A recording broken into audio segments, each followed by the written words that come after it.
Good morning, it's September 19th here in Seoul, and I'm Peunji, filling in for Kim Dami. We begin with these stories making the headlines at this hour, starting with President Yoon Suk-yeol's trip to the Czech Republic.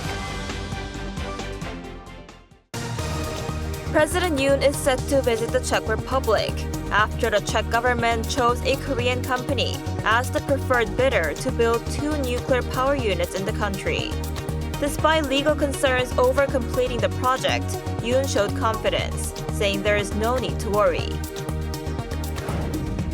The U.S. Federal Reserve lowered its key interest rates by 0.5 percentage point in a bid to head off an economic slowdown. This is the first time in over 4 years that the central bank has cut the benchmark interest rates. Dozens of people have been killed in Lebanon after walkie-talkies and other communication devices exploded. With Israel largely believed to be behind the attacks, the UN Security Council is set to hold an emergency meeting this week. We start as President Yoon Suk-yeol is set to begin his trip to the Czech Republic. Since the designation of preferred bidder for 2 nuclear power plants, Czech President has invited President Yoon to visit.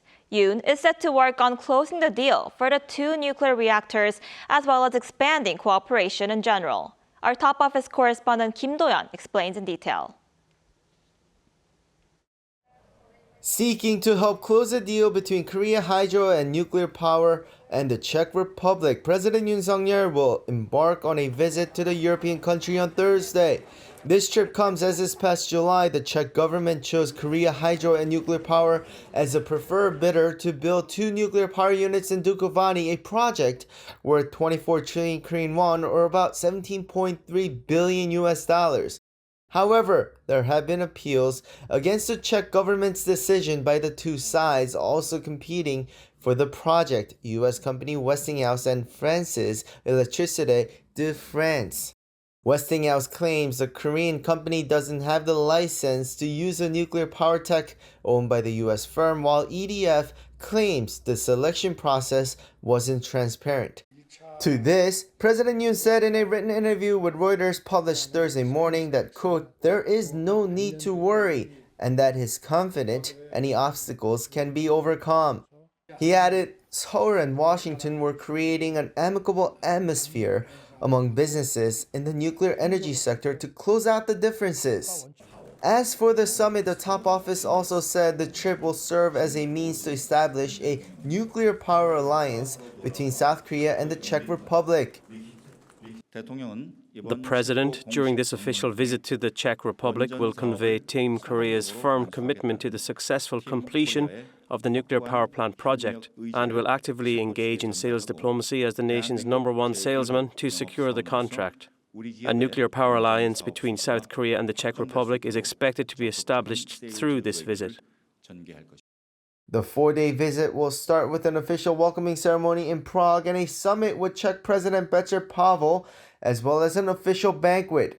On Friday, he will meet with Czech Prime Minister Petr Fiala and travel to the city of Pilsen to visit nuclear power production companies. Coming back to Prague with the Prime Minister, Yoon will sign MOUs in fields including trade, investment, and advanced technology, signaling cooperation beyond the nuclear power sector. The Czech Republic is also known for its manufacturing capacities, especially in automobiles. More than 100 companies from South Korea are already operating in the country, and to enhance economic exchanges, the 2 nations are set to sign a trade investment promotion framework during this trip. Meanwhile, Yoon will also be accompanied by a business delegation made up of officials from more than 50 South Korean companies, from conglomerates to small businesses. Kim Do-yeon, Arirang News. During Yoon's visit, South Korea and the Czech Republic are expected to enhance their strategic partnership based on their shared democratic values. Our correspondent Oh Soo-young is in Prague and files this report. South Korea and the Czech Republic are expected to ramp up their strategic partnership this week as President Yoon Suk-yeol makes an official visit to Prague on Thursday. The trick comes after a South Korean consortium led by Korea Hydro and Nuclear Power was selected as the preferred bidder to build the first 2 units of Czechia's Dukovany nuclear power plant. We have to accomplish the final agreement, which should be signed around March next year. But there's a lot of work to be done because this final agreement is the final document that will actually prove that the KHNP will be the bidder and what will be the conditions, in a sense of a time, a sense of the money, and of the financing, the localization projects, meaning the participation of the Czech companies in the whole process. Yoon's officers said South Korea would assist in the localization of nuclear energy capabilities through deeper industrial and technological cooperation as a so-called nuclear power alliance. According to Czech ambassador to South Korea, Ivan Jančarek, this will be just the starting point of broader bilateral cooperation. With more than 100 Korean companies established in Czechia, the Central European country is an essential partner and base to expand into the European market for a diverse array of industries. So actually, machinery and industry is very important. Automobile sectors are very important. So actually, we see that there is a chance, with the new transformation of the automobile industry into the EV mobility. The second area is the semiconductors, how to actually make our supply chain more resilient, and more resistant to the possible disturbances in the world. And the third one is the health and the pharmacy sector, because today the medicines and the health issues, one of the important things, for our societies which are aging. And furthermore, security will be another major issue, particularly with the ongoing war in Ukraine and Russia's military collaboration with North Korea. So, unfortunately, we see that the security in the Euro-Atlantic area is linked to the security in the Indo-Pacific area. So that was why, we have to cooperate, and we have to do things together. One of the areas where we can really cooperate is cybersecurity. Across all areas, the ambassador emphasised common liberal values of freedom, human rights and the rule of law. So actually give us, a base, for the alliance. And this alliance, is being based on economic cooperation, but, it should be primarily based, on these democratic shared values.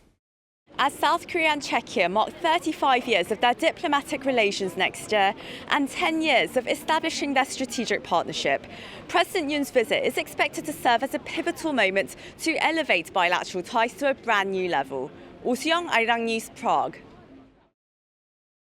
Shifting gears, the U.S. Federal Reserve on Wednesday decided to cut its benchmark lending rates by 50 basis points to the 4.75% to 5% range. The latest decision marks the first rate cut in over 4 years since the onset of the COVID-19 pandemic. Our Lee Seung-jae has more. The U.S. Federal Reserve on Wednesday announced that it's cutting its benchmark interest rates by 50 basis points, bringing down rates to the 4.75 to 5% range. Today, the Federal Open Market Committee decided to reduce the degree of policy restraint by lowering our policy interest rate by 0.5 percentage point. This decision reflects our growing confidence that with an appropriate recalibration of our policy stance, strength in the labor market can be maintained in a context of moderate growth and inflation moving sustainably down to 2%. The jumbo rate cut was the first cut in 4.5 years since the onset of the COVID-19 pandemic. A statement released by the U.S. Central Bank cited recent indicators that suggest economic activity is continuing to expand at a robust pace, adding that while job gains have slowed and the unemployment rate has risen, the figure is still relatively low. Fed Chairman Jerome Powell also noted several economic indicators for the latest decision. Our patient approach over the past year has paid dividends. Inflation is now much closer to our objective, and we have gained greater confidence that inflation is moving sustainably toward 2%. As inflation has declined and the labor market has cooled, the upside risks to inflation have diminished and the downside risks to employment have increased. Powell added that the FOMC remains focused on achieving its dual mandate goals of maximum employment and stable prices for the benefit of the American people. Meanwhile, the U.S. Fed also lowered its year-end target rate median from 5.1% to 4.4%, according to the dot plot released on Wednesday, signaling another 50 basis point cut within the year. It added that the median benchmark lending rates are expected to drop to 3.4% at the end of 2025 and 2.9% by the end of 2026.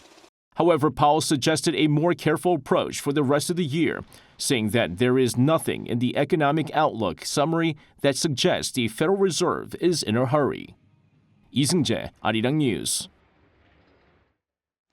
Like we just saw in the previous report, the U.S. Federal Reserve has reduced its benchmark rate by 0.5 percentage point, aiming to support the job market amid slowing growth. For more on this, we're joined by Professor Hwa-kyung Kim this morning. Dr. Kim, thank you so much for joining us. Pleasure to meet you. So, like we just saw, the Fed made an unusually aggressive move. What's your take on this? So the 50 basis point cut is somewhat expected. According to the Fed announcement, the Fed watch projections based on the futures data indicated that about 61% probability of a 50 basis points cut and about 39% probability of a 25 basis point cuts. So the market was expecting a larger cut to some extent, although there was a big divergence.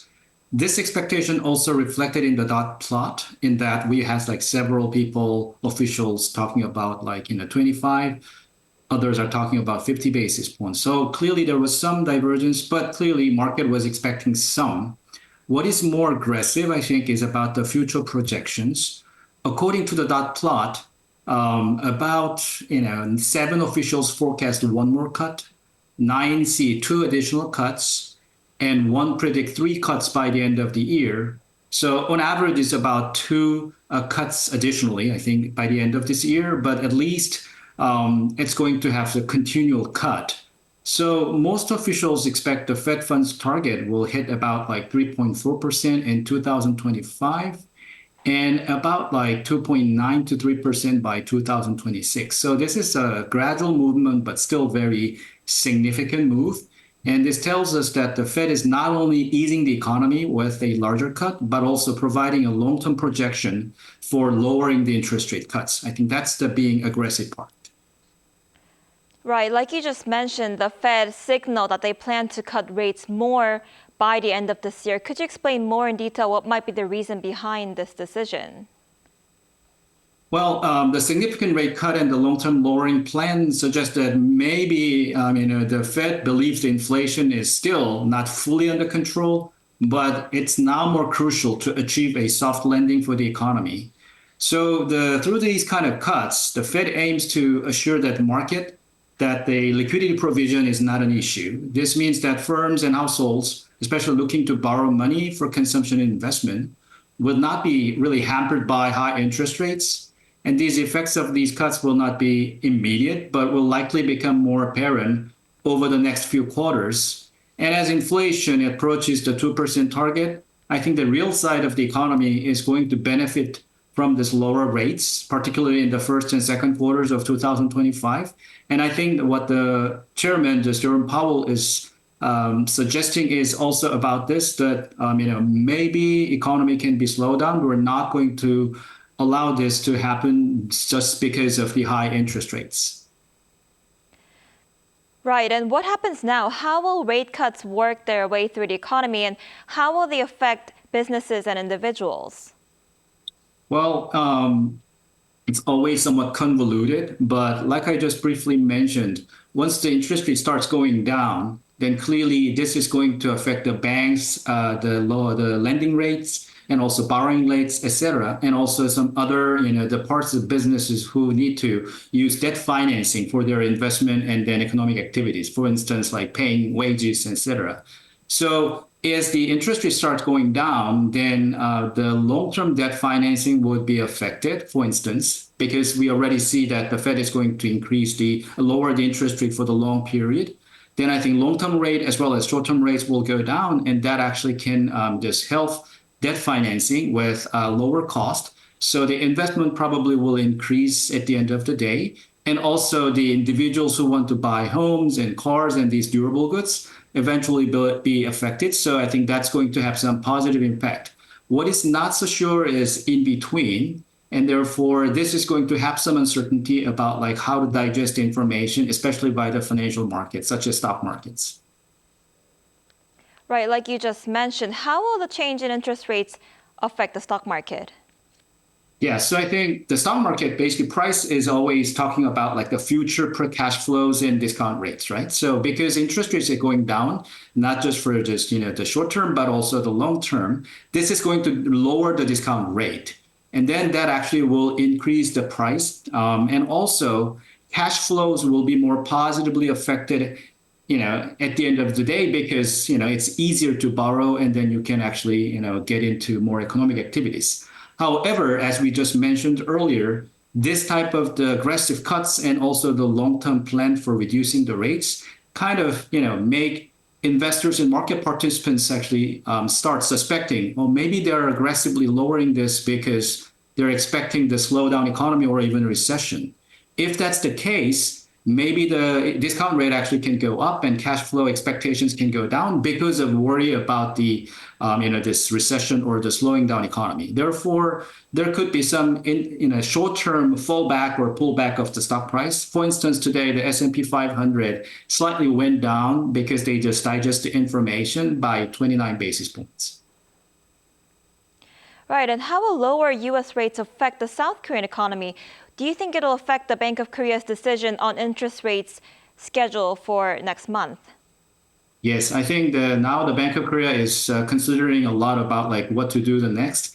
Because on one hand, if the interest rate is not going to move much by the Bank of Korea, then because of the lower gap between the U.S. and the Korean interest rate, exchange rate is going to be actually in favor to some extent. So I think the exchange rate is going to just get better. And that's going to have some positive impacts actually for the import prices of oils and raw materials. And also, I think when you compute the GDP and things like that, if exchange rate is not deteriorating too much, that's going to be helpful. So there will be some positive impacts definitely. But if you just actually do not lower the interest rate, the consumer sectors and the firm sectors will have some issues. So the Bank of Korea wants to probably lower the interest rate at some point, but they probably don't want to do it right now because of really big household debt burdens, as we know. And if the interest rate goes down, then housing market is going to have like also this higher, than positive impacts. And the lower interest rate means the increase in further of the household debt. And that's not something that the Bank of Korea or the government really wants. So there will be some balancing effect. And I believe that there will be some sort of delayed kind of responses. And I think that's what I guess. Right, I guess we'll have to see how it goes. All right, Dr. Kim, thank you so much for your insights this morning. We appreciate it. My pleasure, always.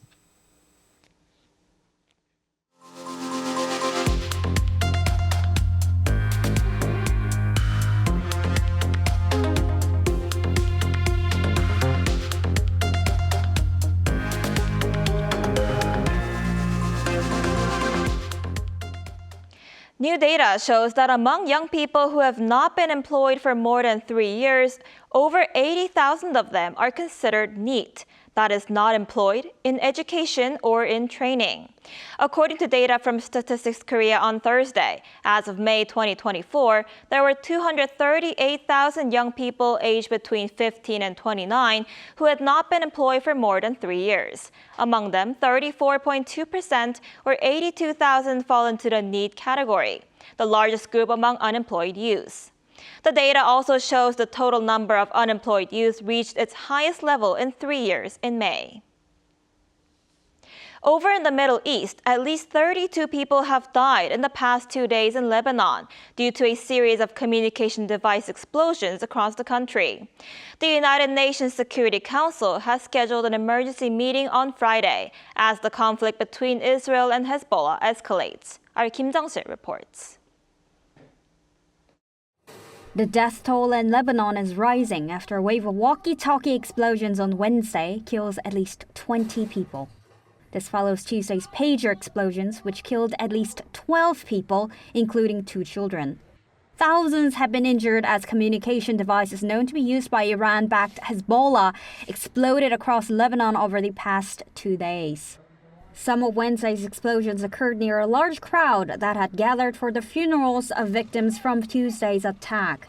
Israel is widely believed to be behind both attacks, further escalating tensions in the region. The United Nations Secretary Council will hold an emergency meeting on Friday local time. Meanwhile, the UN Human Rights Office said on Wednesday that the widespread explosions are shocking and their impact on civilians unacceptable. There must be independent, thorough, and transparent investigations into the circumstances of these mass explosions. Those who ordered and carried out such an attack must be held to account. On Wednesday, the UN General Assembly passed a resolution calling for Israel to end its, quote, unlawful presence in Gaza and the West Bank within 12 months. 124 member states supported the non-binding resolution, with 43 countries, including South Korea, abstaining, while 14 countries, including the US and Israel, opposed it. White House National Security Council spokesperson John Kirby told reporters on Wednesday that the U.S. was not involved in the Lebanon attacks and declined to confirm Israel's involvement. 김정실 아리랑 뉴스.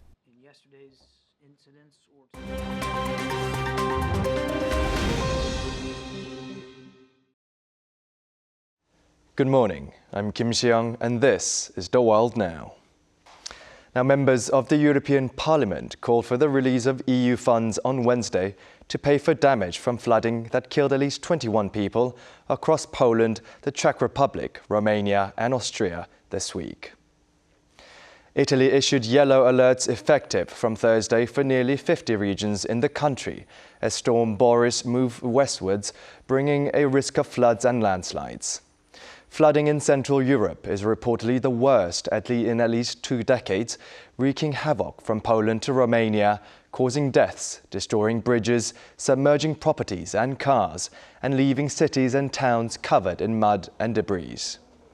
Local governments and residents in Central Europe saw significant financial damage as the storm dumped up to 5 times the average September rainfall in 4 days, up to Tuesday, prompting appeals for financial help from the EU. Czech Finance Minister Zbyněk Stanjura suggested the European Parliament to approve an amendment to the budget to include flood relief on Tuesday, saying that damages could total $4 billion. Now, Europol on Wednesday said the encrypted communication platform Ghost, known as its use by organized criminals for large-scale drug trafficking and money laundering, had been dismantled in a global operation. Europol also said the investigation led to the arrest of 51 suspects from mostly Australia, with additional arrests made in Canada, Ireland, Italy and Sweden.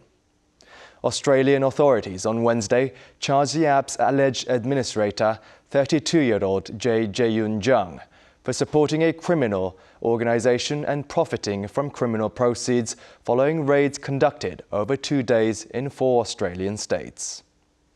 Australian police said that they had prevented 50 people from being assassinated, kidnapped or seriously injured by monitoring at least 125,000 messages and 120 video calls since March.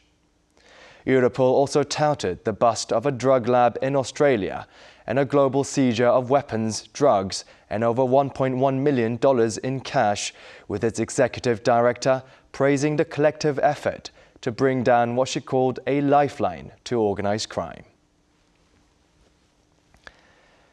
Google on Wednesday won a challenge against a $1.66 billion antitrust fine imposed by the European Commission. The American tech giant had been accused by the European Commission of using its market dominance to force websites to use its AdSense platform over other search advert brokers between 2006 and 2016. While the Luxembourg-based General Court mostly agreed the EU competition enforces assessments, the judges annulled the fine, saying that the European Commission had failed to take into account all the relevant circumstances in terms of clauses it found to be unfair. Google last week lost its final appeal against a $2.7 billion antitrust fine from the European Commission for unfairly using its shopping price comparison service to gain an advantage over rivals.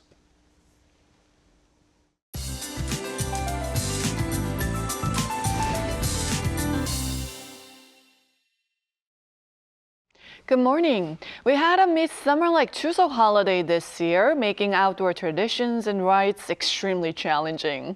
For today, we are expecting more of the same with heat wave alerts in place for most parts of Korea.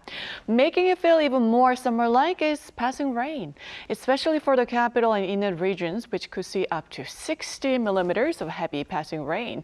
But relief is on the way. There is a heavy nationwide rain in the forecast to bring autumn to the country.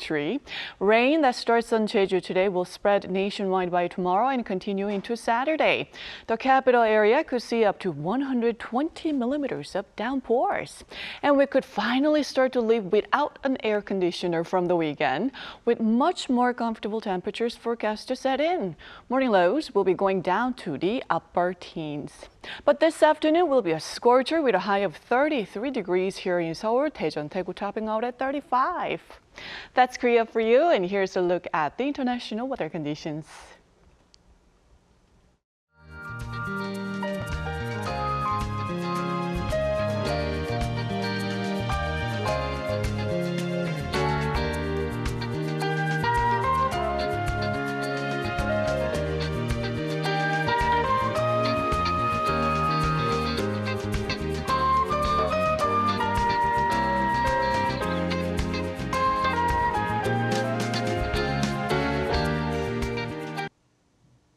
That wraps up today's New Day at Arirang. We'll be back tomorrow for Friday's edition at the same time. Please stay with us for more updates throughout the day.